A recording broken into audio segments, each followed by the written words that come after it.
L'éducation des enfants doit être caractérisée par un cheminement de transmission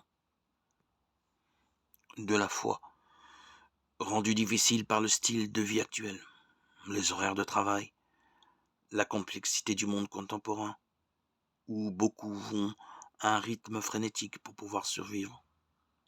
Toutefois, la famille doit continuer d'être le lieu où l'on enseigne à percevoir les raisons et la beauté de la foi, à prier et à servir le prochain. Cela commence par le baptême.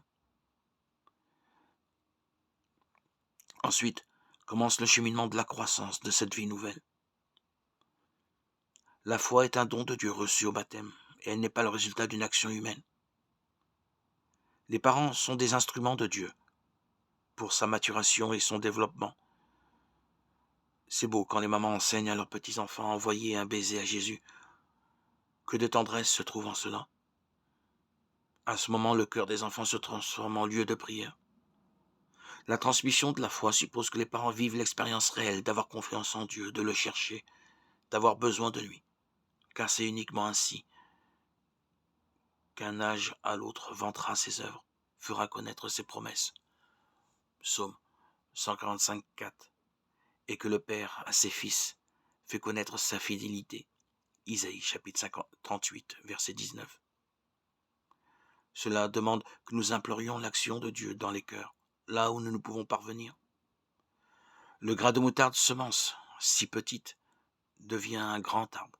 Matthieu 13, 31, 32. Et ainsi, nous reconnaissons la disproportion entre l'action et son effet. Nous savons que nous ne sommes pas les propriétaires du don, mais ses administrateurs vigilants. Cependant, notre engagement créatif est un don qui nous permet de collaborer à l'initiative de Dieu.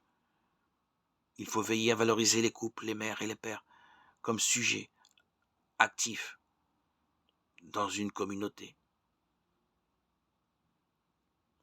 Les parents doivent être formés et être conscients de leur mission comme évangélisateurs de leur propre famille.